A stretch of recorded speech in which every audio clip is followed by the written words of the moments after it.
So can we just zoom in, please, on the plane on the left-hand side? That's Lahore. Zoom in on the plane. That's right. And click on it. What does it say? Can our director It's 20, I think so. So that's a flight number SIF 732. I'll figure out which airline that is. But that just taken off, I think, from Lahore a little while back. And it appears to be an airliner, a twin-engine A320, I think, is what it looks like.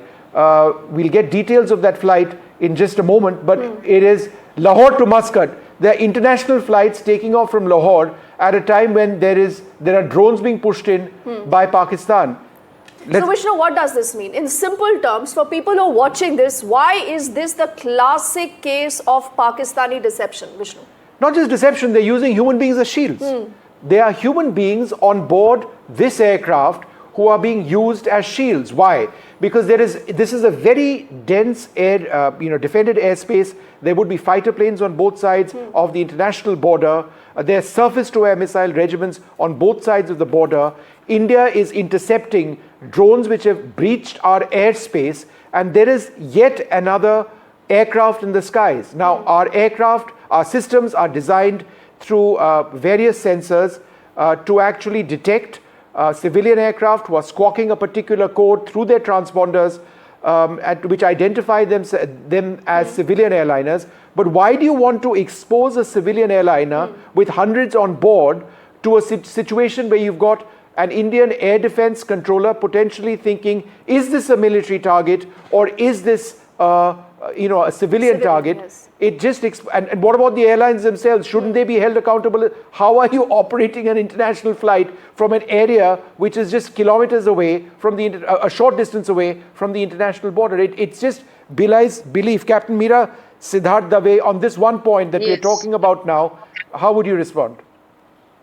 Yes, Vishnu, I mean, this is the best we know what Pakistan is, and this is always it has been, whether it is a 1971 war wherein it was not ready to take its soldiers back, or when we know in 1999 what was the situation when their dead soldiers they were not ready to accept, or coming back to the recent situation when their own people which were given the visas, they were not ready to take them back through Atari border in their Wagah border. Coming to this current situation, there's nothing new we know about it. Yes, this is Pakistan using human as shield.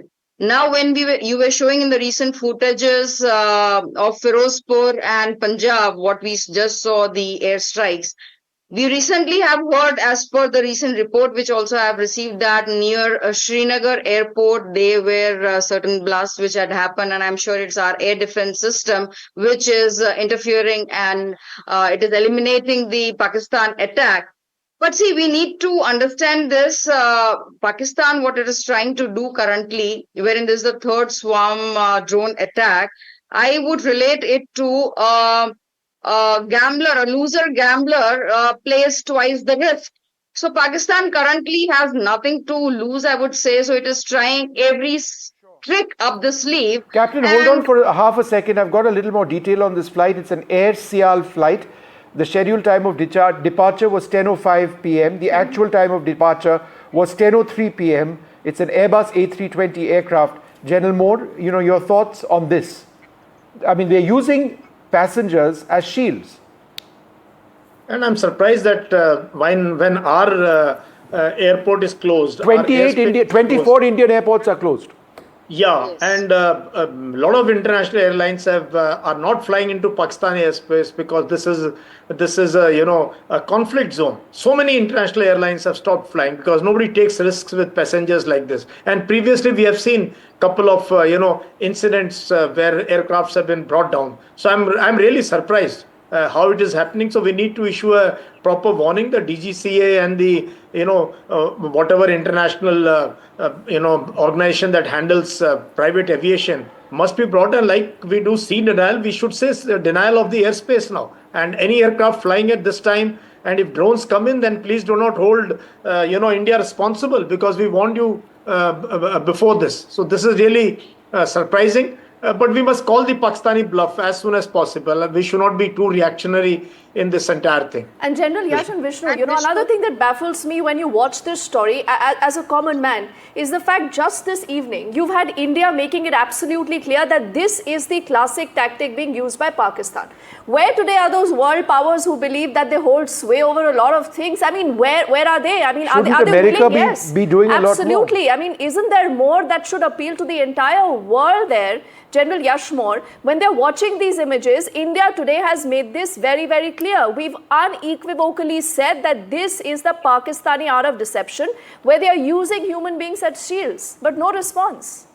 I think we should stop, looking at, because we have seen even J.D. Vance's statement, we are hands off and we have nothing to do, even what Trump has been saying about this. I think it is high time we take charge of our own destiny, our operations. We went in for proactive strategy this time. We have shifted the entire paradigm of how we deal with terrorism on the night of 7th and 8th. What are we waiting for? If you have hit hard, we must now move into the second phase of hit harder. Because otherwise, this kind of a reactionary mode that we are coming, that Pakistan is coming with drone swarms all over Indian territory, we are defending, we are firing our air. They're testing our resolve, is what you're trying to say. So it makes me feel little, if we have been proactive now, the initiative must remain with us. And let's not pass the initiative to the enemy. All right, just 1 second, General Mode. We need to take a short break. I should also mention, just 15 minutes ago, Deepti, there was an Air Blue flight from Karachi to Lahore which landed. 15 minutes back it landed. Not only takeoffs and moving away, but actually flying into that airspace.